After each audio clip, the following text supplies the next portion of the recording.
Buenos días, queridos hermanos. Nuevamente nos encontramos aquí en esta mañana o tarde, dependiendo de la hora que lo veáis. Este video repasando o entendiendo lo que significa la misa tridentina, toda su simbología. Antes de dar comienzo, pues entonces pongámonos en presencia del Espíritu Santo. En nomine Patris et Filii et Spiritui Sancti. Amén. Ven, Espíritu Santo, llena los corazones de tus fieles y enciende en ellos el fuego de tu amor. Derrama, Señor, tu Espíritu y nos darás nueva vida y renovarás la faz de la tierra. Bueno, pues entonces veíamos la vez pasada cómo la misa tridentina no hay que entenderla en lo que se dice esencialmente en toda la misa. Ya vimos en el capítulo 1 esa parte. Lo que debemos entender es pues toda la simbología que está involucrada para que nosotros nos adentremos en lo que está sucediendo, ese sacrificio único de nuestro Señor Jesucristo.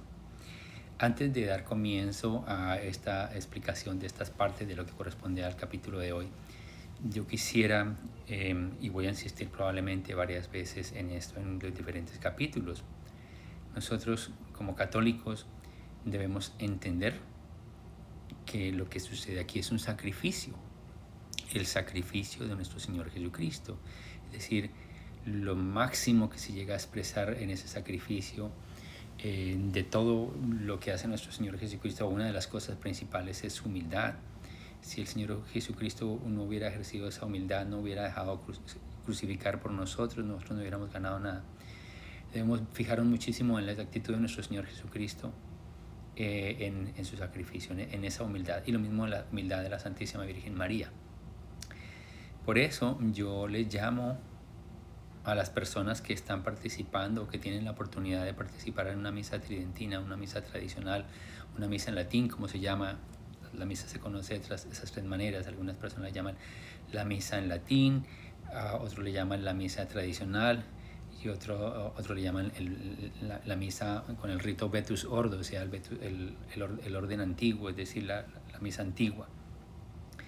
Aunque no necesariamente la misa en latín quiere decir que sea la misa tradicional, porque también la misa nueva, la que conocemos como Novus Ordo o la misa de Pablo VI, esa también se puede celebrar en latín y también se puede celebrar de espaldas, pero no es el rito anterior, no es el rito antiguo. Entonces, para que no nos confundamos. Bueno, entonces, volviendo a ser llamado a esa humildad con que nuestro Señor Jesucristo muy amablemente, gracias, le debemos dar infinitas gracias por esa humildad con que Él representó, con que Él se presentó al Sanedrín, con que Él se deja llevar, con que Él se deja crucificar, con que Él se deja abofetear, escupir y finalmente se deja flagelar y crucificar. Pues esa humildad es la que nosotros debemos practicar, especialmente en esta misa. La humildad de la Santísima Virgen María, que también queda callada, que solamente se limita a seguir a su Hijo en todos los evangelios. Entonces esa humildad debe ser resaltada por nosotros. ¿Y por qué lo estoy diciendo en esta ocasión? Y probablemente, como decía, lo voy a rescatar o hacer un llamado en varios capítulos, porque pues me he enterado, puede que esté sucediendo en diferentes partes del mundo, sé que sucede en España y en otras ciudades del mundo, que las personas que están asistiendo a la misa tridentina como que se están tomando una posición de superioridad con respecto a otras personas que asisten a la misa del rito nuevo. En mi opinión, la misa del rito nuevo todavía es válida siempre y cuando se cumplan las condiciones. Ojalá que no las cambien dentro de poco, como se presume o se presiente que va a suceder este próximo octubre del 2023. Estamos en este septiembre, en este momento estoy grabando este video en septiembre del año 2023 y presumiblemente las cosas van a cambiar en el corto plazo de octubre, cuando se va a dar el resultado o se va a, digamos que a poner todo junto, lo que se ha llamado el sínodo de la sinodalidad, lo cual es un atentado grave, por lo que hemos visto en los borradores, a la sagrada tradición, a las palabras de Cristo, a lo que nos enseñó Cristo por medio de sus apóstoles y por medio de sus sucesores, Nosotros, la iglesia funciona para la salvación de las almas, y para la salvación de las almas es necesario conservar intacto lo que Cristo nos dejó. No se puede variar, no se puede innovar, no se puede actualizar. Es lo mismo ayer, hoy y siempre. Entonces, pero sí nos hemos dado cuenta que las personas que están participando, no digo todas, pero muchas personas, o varias, participan de la misa tradicional, que es obviamente lo mejor que hay, ¿no? Obviamente estamos participando de lo que mejor se ha diseñado en la Iglesia Católica para darle culto a Dios Padre por medio del sacrificio de Cristo. Entonces, parece que han tomado una actitud de superioridad, y participar en la misa tridentina no es ni símbolo de estatus social y mucho menos de estatus espiritual. Y como que estamos mirando de una manera más abajo a los otros católicos. Hay católicos que están siguiendo plenamente las enseñanzas de Jesucristo y no tienen acceso a otra misa más que la misa nueva. Y entonces, y de todas maneras, a los que están equivocados, pues nosotros podemos llamar la atención, pero en ningún momento sentirnos superiores. Sufrimos por los que de pronto no están en la verdad, sufrimos como por las personas que están en pecado. Cuando una persona está en pecado, uno humildemente tiene que llamarle la atención, tratarlo de sacar del pecado, pero no sentirnos superiores, porque nosotros podemos en cualquier momento volver a caer en el pecado si es que no tenemos los pecados que estas personas cometen. Entonces esto se ha convertido o se ha utilizado para justamente como herramienta o como arma en contra de la propia misa tridentina, y por eso han tratado de decirnos que somos digamos que divisores, o que nos queremos, nosotros los tradicionalistas creemos que estamos causando división.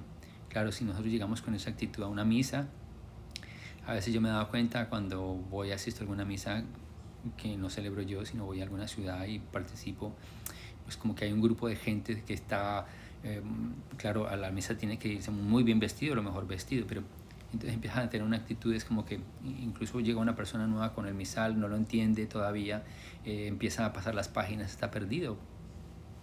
Pues tenemos que mirarlos como si fueran nuestros hermanos menores cuando estamos aprendiendo a leer y a escribir. Que nosotros ya sepamos leer y escribir no nos hace superiores a los demás. A veces tomamos la actitud del niño de 9 años que ya sabe leer y escribir con respecto a su hermano de 6 años que está aprendiendo, y como que le dice y como que no le dice y como que se burla, y eso estamos tomando una actitud infantil un poco pueril. Al contrario, debemos sentirnos contentos de que ya llegó otro a aprenderla y que se sienta acogido, que se sienta querido, que se sienta no con el ánimo de decir, ay, ven, yo te ayudo, porque no, porque a veces hacemos eso también. Yo te ayudo porque yo te enseño, porque yo sí sé. Es la ayuda desinteresada, la ayuda de poniéndonos por debajo, la ayuda de hacerlo sentir que yo también pasé por ahí y que yo te puedo dar una mano y que no tienes por qué sentirse en absoluto, porque si no la persona nunca va a volver, y estamos haciendo eso. Creemos que estamos de pronto por encima, volando, levitando ya porque participamos, porque entendemos un poquito del latín y porque sabemos saltar de una página a otra, sabemos manejar un misal o sabemos manejar el librillo que nos lleva, y ya sabemos lo que sigue y estamos corrigiendo a la persona de lado. Mira, ahora sigue esto y ahora sigue. No, no es la actitud. La humildad primero que todo, para que las personas quieran esa misa tridentina y no se alejen, y que nunca más quieran ir a otra misa, aunque sea válida, porque esta es la mejor que se ha diseñado. Entonces, dejando eso en claro hoy, pues espero que empecemos a tomar estas medidas para cuando nosotros en las futuras oportunidades que vayamos a asistir a la misa tridentina, lleguemos con ese ánimo contrito, como dice la Escritura, y con esa humildad que caracterizó a nuestro Señor Jesucristo y a la Virgen María. Bueno, entonces comenzamos. La vez pasada habíamos hablado de la representación del sacerdote y de los diáconos y subdiáconos que representan a Jesucristo, ¿no? Pero toda la misa tridentina está cargada de simbología, eso no lo podemos olvidar. Todo está diseñado de tal manera que significa algo. Entonces vamos a seguir mirando a Jesucristo representado ya no solamente en el sacerdote o en los diáconos y subdiáconos en 3 etapas de la vida de Cristo, sino que ahora también lo vamos a ver representado en los objetos que se utilizan allí. Y entonces vamos a ver que el sacrificio de ese cordero está expresado en las llamas y en el incienso y en la piedra, ¿no? En las llamas, representado obviamente por las velas, ¿no? Las velas, el cordero está allí representado en los cirios y representa a Jesús de dos maneras, ¿no? Primero que todo, ese Cristo que se consume, se está consumiendo en una vela y que se consume en la gloria del Padre. Y por otra parte, el cirio también representa al mismo Cristo luz, que es una antorcha encendida que resplandece. Como lo dice San Juan, dice la luz ardiente y es resplandeciente también en el Apocalipsis, ¿no? Dice también cuando San Juan visualiza la Jerusalén que viene del cielo y dice que Jerusalén que desciende del cielo y que el Cordero es su lámpara, ¿no? Entonces está representado esa luz, la luz de Cristo, como lo dice en el pregón pascual, ¿no? Cuando nosotros empezamos, las personas que hayan asistido al pregón pascual, es decir, a la vigilia pascual, en la Semana Santa, ese sábado en la noche tarde que se celebra y que amanecemos cantando con regocijo el día domingo, en toda una celebración que empieza el sábado y termina el domingo, y se canta ese pregón pascual y dice, ¿no? Claramente, hablando de la luz de Cristo, nosotros empezamos el servicio de la vigilia pascual afuera del templo, en completa oscuridad. Se enciende un fuego, el fuego se bendice, de ese fuego se saca llama para encender el cirio pascual. El cirio pascual se le da una bendición especial, se ponen los 5 clavos de incienso y se bendicen los números del año al cual pertenece, ¿no? Entonces es una simbología grandísima, sí, y decimos luz de Cristo, ¿no? Entonces esa cera también está vinculada con la Virgen María. ¿Por qué? Porque la cera, todo va cambiando, porque bueno, en algunas ocasiones pues no podemos hacerlo todo plenamente como quisiéramos. Y yo les decía la semana pasada, en el capítulo anterior, que cuando nosotros tenemos una catedral, pues celebramos al estilo catedral, pero cuando tenemos que celebrar en una tablita, en un granero o en una casa, porque nos están persiguiendo, porque las circunstancias nos dan, pues lo celebramos de acuerdo, ¿no? Con eso. Hay ocasiones en que no tenemos pues las velas. Vamos a suponer que estamos en un pueblo y se nos acabaron, o estamos en persecución y no tenemos velas, pues la misa se puede celebrar igual, tiene la misma validez, porque la validez pues las cosas que dan la validez. Todo lo que estamos hablando ahora es lo que representa en una iglesia o en un culto, en un servicio, o como lo quieras llamar, en la celebración de la Sagrada y Santísima Misa. Entonces, esa cera de esas velas normalmente en la antigüedad se conseguían de las abejas reinas, es decir, las abejas vírgenes, ¿sí? Y por eso representa también a la Virgen María, esa fusión entre Cristo y María. Y la cera de las vírgenes, de las abejas vírgenes, también representan la virginidad del cuerpo de Cristo. Entonces, mire cómo está lleno de simbología, tan solo con el hecho de mirar una vela en una iglesia, sobre todo las velas que están decorando el altar, o las velas que entran en procesión junto con el sacerdote y pues con los monaguillos y con los diáconos y subdiáconos y con el sacerdote al final. Entonces podemos pasar ahora a otra parte que podemos mirar claramente, sobre todo en una misa solemne, ¿no? No en todas las misas se utiliza, pero en las misas solemnes se utiliza el incensario. Entonces el incensario, pues ¿qué contiene el incensario, no? Previamente está preparado desde la sacristía, cuando salen en procesión, sacerdote con sus servidores, ¿no? El carbón ya viene allí encendido, ¿no? Entonces ese carbón encendido representa la humanidad de Cristo, que se consume en fuego divino para el Padre. Es que el sacrificio de Cristo es para el Padre. Recordemos, la misa, absolutamente toda misa está dirigida al Padre del cielo. Un sacrificio que se le entrega al Padre del cielo, un sacrificio que nosotros ya como humanidad no podíamos dar, y por eso es que hay la necesidad de Jesucristo que venga y se sacrifique. Le matan, le crucifican, le lapidan, lo abofetean, lo humillan, incluso le hacen una corona en burla de espinas, y él se sacrificó. Entonces ese sacrificio es siempre de Cristo humano, divino, pero humano, al Padre. Entonces Cristo se consume en ese fuego divino que viene ahí preparado para el Padre. Entonces después, ¿qué hace el sacerdote cuando llega a incensar? pues destapa el incensario y pone 3 veces, 1, 2 y 3 veces. No, el incienso no lo puede poner otra persona, es el sacerdote el que o un consagrado, hasta en dado caso pues el diácono. Pero el sacerdote es el que pone el incienso dentro del incensario y luego le da la bendición.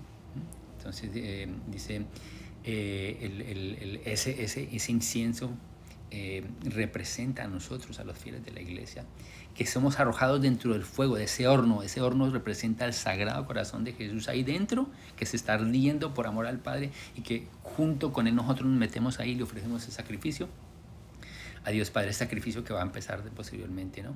Y entonces ahí hay una oración que se hace, el sacerdote da la bendición 3 veces, dice que se le ofrece le pide a San Miguel Arcángel, el sacerdote, que lleve, que dice San Miguel Arcángel, que estás a la diestra de los altares de los inciensos y de los escogidos por Dios, que lleve ese incienso al Padre para que suba a él nuestra oración como en olor de suavidad. ¿Sí? Es la oración que hace el sacerdote y da la bendición. Es preciosísimo. O sea, Cristo se une con las necesidades y con la oración de los fieles que asisten a la iglesia, representados todos los que están ahí atrás en los bancos o asistiendo a la Sagrada Misa, son representados en esos granos de incienso que se ponen ahí en el fuego ardiendo. Ese fuego ardiendo es Jesucristo, es su corazón sagrado, y se le ofrece al Padre en olor de suavidad. Bueno, entonces ya llevamos las velas y ahora llevamos el incienso junto con los granos, el fuego, el carbón ardiente en el incensario junto con los granos de incienso. Y el altar también representa a Cristo. El altar es figura de Jesucristo, que está prefigurado también en el Antiguo Testamento, ¿no? Dice, ¿recordáis cuando Moisés toca la piedra? Es una piedra, la roca, ¿no? Dice, donde sale agua viva, agua corriente, ¿no? Y esta roca representa a Cristo, ¿no? Entonces está prefigurado en esa piedra. También está prefigurado en esa piedra que Jacob, cuando Jacob llega a Betel de regreso, vamos a hacer un poquito de recorderis aquí. Jacob es el hijo de Isaac. Isaac es el hijo de Abraham. Entonces Abraham es el que le prometen, el Señor se le aparece, le promete que le va a dar un hijo ya en su edad adulta de 100 años. Tiene este hijo, ese hijo se llama Isaac, ¿cierto? Isaac tiene 2 hijos, uno se llama Jacob y el otro se llama Esaú. Esaú era el que le correspondía a la primogenitura, porque obviamente era el primogénito, pero fue el que le cambió por un plato de lentejas, y Jacob sí quería llevar a cabo o recibir la unción del primogénito. Y de pronto Esaú no era tan allegado a eso, ¿no? Entonces Esaú viene a representar al pueblo judío que no quiso cumplir con la misión. El primogénito, el que le correspondía por derecho propio, representa al pueblo judío, y el pueblo judío finalmente no quiso cumplir con la misión dada, y por eso tuvo la necesidad de Jesucristo encarnarse y venir. Entonces Jacob, que era el segundo de los dos, recuerden que ellos eran gemelos, pero el que había nacido primero era Esaú. Entonces Jacob sí toma la misión y él se marcha, y antes de marchar recibe la bendición del Padre. Recordemos que se pone una piel porque Esaú era velludo, Jacob era lampiño, y su madre le ayuda un poco, y ya Isaac estaba un poco ciego, entonces no podía ver a quién estaba bendiciendo realmente, y entonces finalmente lo bendijo. Y una de las cosas que le dice, entre otras cosas que a lo mejor lo anotaremos bastante, le dice, creyendo que Esaú le dice: vete a la tierra de tu tío Labán, porque no sería muy bueno que te mezclaras con los pueblos vecinos, porque ellos ya iban en un viaje. Y entonces Dios Padre le había prohibido al pueblo escogido que se mezclara con otros pueblos. ¿Por qué les prohibió? Porque Dios Padre sabía que los otros pueblos tenían costumbres malas, perversas, es decir, que tenían dioses falsos. ¿Y cuáles son los dioses falsos? Demonios. Toda religión que no sea de Dios, de Jesucristo, tiene demonios. Porque es fundada por algún hombre, por muy buenas intenciones que haya tenido, es desvirtuar la verdadera religión que quiso Jesucristo para nosotros.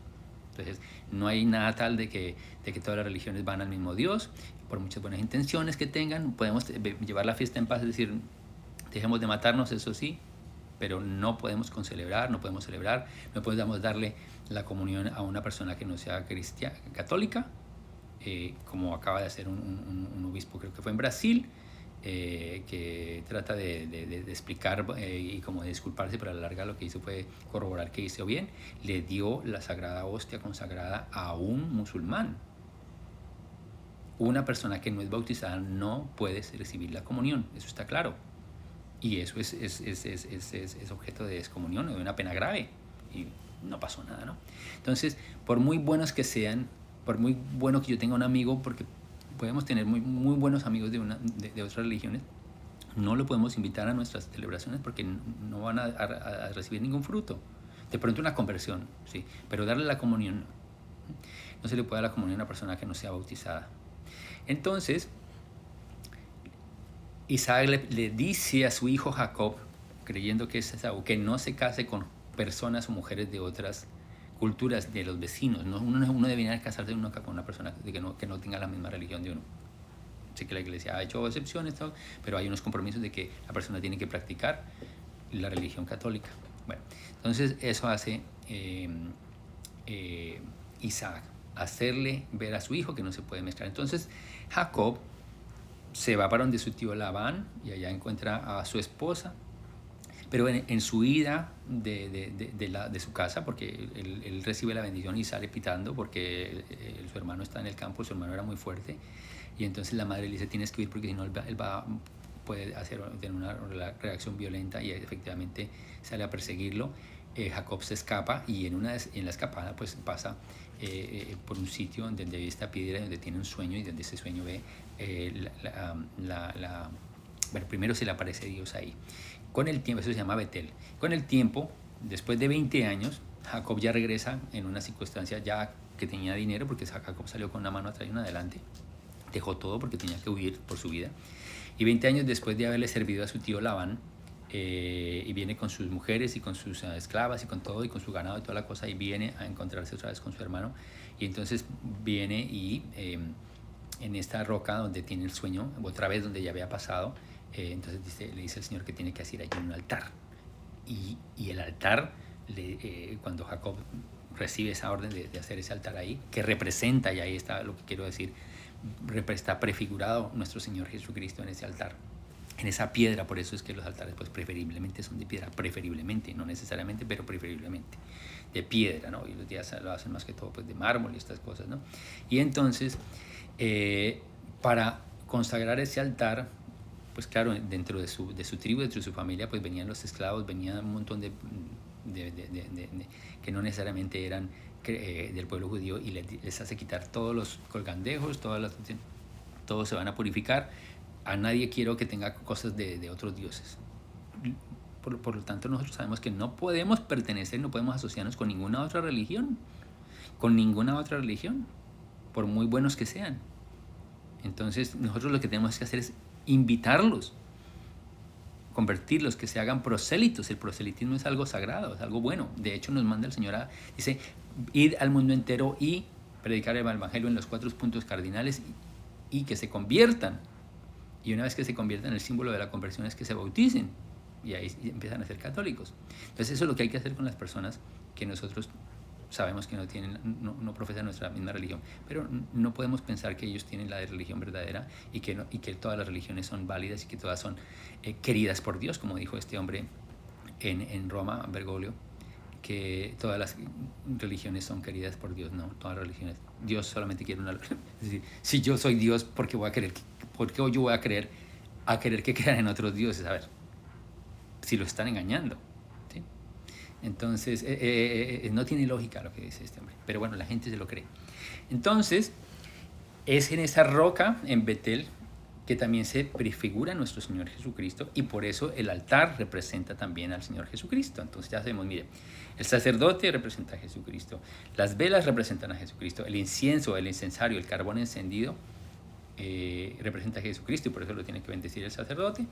Y también estamos viendo que la piedra, es decir, el altar de piedra, también representa o es símbolo de Jesucristo, ¿no? Y recordemos que pues del altar nosotros nos dirigimos hacia el Dios. Por eso es que Jacob ve en esa visión que tiene de una escalera al cielo, en ese sueño, cuando puso su cabeza en esa piedra en Betel, y que representaba o que tenía como prefiguración a nuestro Señor Jesucristo, piedra, roca.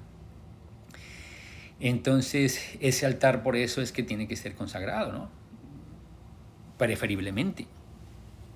Por eso los altares de las iglesias están consagradas por el obispo, y lo consagran con el santo crisma, es decir, con el óleo, con el aceite, uno de los 3 aceites que se consagran el día Jueves Santo. Es el santo crisma, y entonces el santo crisma, uno de los usos que se le da es ponerlo encima del altar que por primera vez, y el obispo hace una serie de oraciones y lo consagra, lo deja sagrado, para poder depositar ahí el cuerpo de Cristo cuando estamos celebrando la Santísima Misa con el santo crisma. Entonces dice, ese altar normalmente tiene una piedra, o por lo menos debe tener una piedra, si es de madera, ojalá tenga una piedra que tiene 5 cruces, y esa piedra se llama la piedra ara, y contiene allí las reliquias de algunos santos. Ojalá pues tiene que ser de primer grado, ¿no? Preferiblemente, ¿no? Si no las tenemos, pues igual se puede celebrar la misa. Como les digo, nos están persiguiendo, salimos en huida, cogemos un misal, un cáliz, hostias, vino, y el sacerdote escasamente pudo coger un alba y un misal, y llegan a un monte, o llegan a una cueva, llegan a una casa, a un granero, a donde sea, como hizo San Atanasio, como les contaba la semana pasada, y entonces celebra la misa, dice las palabras de consagración, está la forma, que son las palabras de consagración, está el ministro, que es el sacerdote, y está la materia, que son las hostias y el vino. Es decir, las formas son parte de la materia, y el vino también es parte de la materia. Entonces ahí hay una misa. Cuando podemos celebrarlo con todo, pues por eso es que los templos fueron diseñados de esa manera. Entonces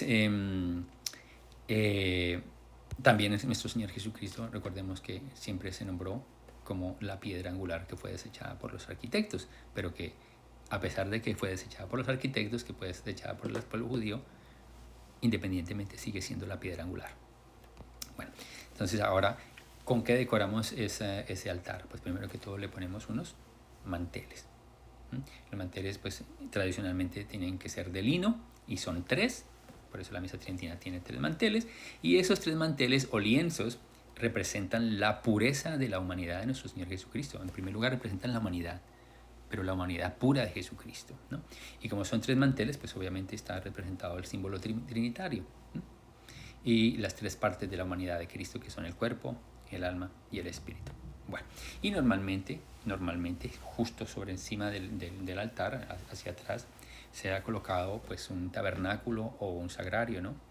Esto se lleva a esta costumbre desde el siglo XVI, y ese tabernáculo pues es lo que llaman el tabernáculo a la tienda. Acordémonos que esa tienda viene pues desde Moisés, cuando él se reúne con nuestro Señor, con el Dios Padre, en una tienda específica. Por eso los templos tienen que ser específicos, lo decía yo la semana pasada, son separados, son sagrados. Allí en el templo no se puede celebrar absolutamente ninguna otra cosa. No se puede, es que vamos a, viene un concierto, la orquesta filarmónica o sinfónica, o viene la soprano tal, y que mejor que para el pueblo. Pues no. Imagínense Moisés yendo a celebrar en la tienda del encuentro, por eso se llama la tienda del encuentro, donde se encontraba Dios Padre con Moisés. Y decía, bueno, señores, que pues hoy vamos a celebrar la fiesta hoy, y entonces pues vamos a traer la orquesta, la banda, lo que sea. Pues si no se puede, la única que se admite cantos en la iglesia son cantos gregorianos, música sacra, música sagrada, música dedicada a Dios. Y entonces pues nosotros a veces nos da por llevar como ahora hay un hombre argentino, entonces también la gente lleva tango a los cultos, o llevan payasos, o llevan magos, o llevan bailarinas semidesnudas, o ponen cervezas, o ponen galletitas de lo que sea, y con guitarras eléctricas, y hasta en patinetas, y todo eso. Imagínense a Moisés hablando con Padre, intercediendo por el mundo caído, por ese pueblo que acaba de cometer un pecado grandísimo, y entonces intercediendo de esa manera con Dios Padre y llevarle todas esas tonterías. Pues es lo mismo hoy día, porque sigue siendo el mismo sacrificio, ahora muchísimo más especial, porque ahora ya está Cristo, el Cordero perfecto, sin mancha, y nosotros qué tal, aplaudiendo y celebrando cumpleaños y haciéndole homenajes a los colaboradores de la iglesia, que bienvenidos y gracias y aplausos. No, nada de eso tiene que ver. Así nos llaman retrógrados, es que no tiene nada que ver eso, no tiene nada que ver con eso. Entonces, ese tabernáculo o tienda, acuérdense que solía contener en las épocas de Moisés, solía contener el maná. Había un vaso sagrado ahí de oro que solía contener el maná. De allí se conservaba, ¿no? Y por eso ahí se reservan también las hostias consagradas, ¿no? Cuando los sacerdotes reparten o distribuyen la comunión, las que quedan, ese tabernáculo está consagrado también, ahí no se puede meter nada más, ahí no se puede guardar ni nada, sino solamente las hostias consagradas. Y tiene que ser algo muy digno, ¿no? Aunque a veces nos toca, en las casas nos toca tener unos agrarios lo más dignos posibles, ¿no? Pero se dieron cuenta en la JMJ, los tabernáculos o los agrarios que se consiguieron de cajas que parecían cajas de herramientas. O sea, yo tengo unas cajas de herramientas más bonitas que esas que pusieron ahí en la JMJ en Portugal, para guardar el cuerpo sagrado de nuestro Señor Jesucristo. Entonces, ¿quién se va a creer que ahí está Cristo? O sea, invirtieron no sé cuántos millones de euros, parece que invirtieron como 500 millones de euros en orquesta, en un disc jockey, en un DJ, en un hombre que tiene todo menos de sacerdote, y con semejante bullaranga y todas estas cosas, fiesta, y los muchachos por las noches parece que salían de parranda y con relaciones por ahí en los rincones íntimas, y todo menos lo sagrado, ¿no? Y por eso los vasos sagrados, los que se llaman los vasos sagrados, tanto el cáliz y la patena, pues tienen que ser algo muy, muy, muy decorado, muy... A ver, que si no lo tenemos, yo tengo unos cálices muy sencillos también, pero cuando hay una fiesta y yo lo puedo, entonces cambio por el cáliz más bonito que tenga, ¿m? Para representarle y darle a entender a las personas que allí está Cristo y que no estamos poniéndolo en cualquier recipiente de una vasija de porcelana o en una vasija de madera, bueno, no, en lo mejor que tenemos, en lo mejor que tenemos. ¿Y por qué las vasijas de madera? A lo mejor en la antigüedad se putaban en la madera, pero es que la madera retiene partículas, ¿sí? Y no es tan diciente esos metales nobles, y por eso tienen que ser recubiertos con un poquito de oro, aunque sea un baño de oro, tanto la patena como el cáliz. Y el cáliz tiene que ser de una manera práctica para que el sacerdote no tenga que tocarlo. O sea, el sacerdote está así todo el tiempo, después de que consagra estos dos deditos. Imagínense uno consagrando, ahí les digo un truco de lo que más adelante vamos a hablar. Imagínense el sacerdote, incluso en la misa nueva, el sacerdote en la misa antigua toca la hostia sagrada con estos 4 dedos, ¿cierto? Ningún otro más. Y todo el tiempo está así procurando no tocar nada, y no tiene que tocar nada, ni siquiera pasa las páginas con estos dedos o con estos dedos, pero no toca más con eso hasta que se los purifica. Antes de purificarse, tiene que purificar la patena, poner todas las partículas que así con sus ojos pueda ver, y meticulosamente ponerlas dentro del cáliz. Y luego tiene que con la patena, con la patena había raspado así. Hay una oración especial cuando va raspando y tratando de recoger todas esas partículas que quedaron sobre el corporal, y luego limpiar bien hasta que el sacerdote diga: mira, es que ya no veo más, pues que quedó una, pero yo no la veo. Ahí ya salvé mi responsabilidad, porque es que ya soy cegatón o lo que sea, pero yo hice todo lo posible. Y no, ahí es donde más el sacerdote, una de las partes donde más se gasta tiempo en la misa, en la consagración y en la purificación. Y limpias, y luego hace las abluciones, es decir, pone vino, pone agua, y hace unas determinadas operaciones que ya hablaremos después de ellas, y meticulosamente trata de que ese cáliz y que esa patena queden completamente limpios y los consume, para que no se pierdan por ahí, porque ahí está el cuerpo de Cristo y la sangre de Cristo. Y después vienen estos señores y dicen que vamos a dar la comunión en la mano. A ver, entonces ¿yo para qué me purifico los dedos? ¿Acaso las personas se van a purificar las manos cuando yo la dé en la mano? No. Entonces no, es absurdo. Entonces, imagínense un sacerdote del nuevo ordo que distribuye la comunión en la mano y luego viene y se purifica los dedos. ¡Qué tontería! Pues no, ya ni se los purifique. No tiene sentido porque las acabas de dar en la mano. O sea, ¿eres tonto o eres tonto? Así de sencillo. Yo conozco sacerdotes que sí, obviamente, del nuevo sordo, de la misa nueva, que son muy y que dan la comunión solamente en la boca. Eso no es porque, es que porque, no, la comunión es en la boca y ahí está Cristo, no nos va a prender ninguna enfermedad. Si es que lo creemos, si es que sabemos que Cristo está ahí, si no, pues ni volvamos. Si no creemos que Cristo está ahí, mejor no volver. Así de sencillo. Las cosas de Cristo son así de sencillas. Es sí, no. Pan, vino. Bueno, entonces dejamos ahí por esta mañana. Le pedimos a la Santísima Virgen María que nos prenda y que nos reprenda y que nos ayude a copiar su santidad y su humildad. Que nos defienda del maligno enemigo, que con su manto santísimo nos cubra y nos proteja, que siga siendo nuestra intercesora, nuestra corredentora, y que también San Miguel Arcángel, que fue también humilde y que humildemente fue capaz de levantar la mano y decir: ¿quién como Dios? Nadie como Dios. No podemos obedecer ni a los hombres ni a los ángeles. Y como decía hace poquito el obispo Strickland, recordándonos las palabras de San Pablo a los tesalonicenses, a los Gálatas. Aunque un ángel venga y nos enseñe otro evangelio, no lo podemos seguir. Sea quien lo diga, de la jerarquía, de la cúpula más alta, si nos van a enseñar otro evangelio, como nos pretenden hacer ahorita, ya no están enseñando, de hecho, ¿no? Este hombre ha hecho montones de herejías, ¿no? Entonces, pues ni para qué. Pero aunque lo diga, quien lo diga, si no está de acuerdo a lo que nos enseñaron nuestros padres, los apóstoles, ¿a quién le vamos a creer más? ¿A los apóstoles y a sus sucesores o a uno que ni siquiera conoció a Jesucristo? Entonces, creámosle. Nosotros tenemos fe y tenemos razón y seguimos las dos. Entonces, pues que tengan un buen día, una buena tarde, una buena mañana o lo que desean, y que nos encontremos para la próxima vez. Benedicat vos omnipotens Deus, Pater et Filius et Spiritus Sanctus. Amén.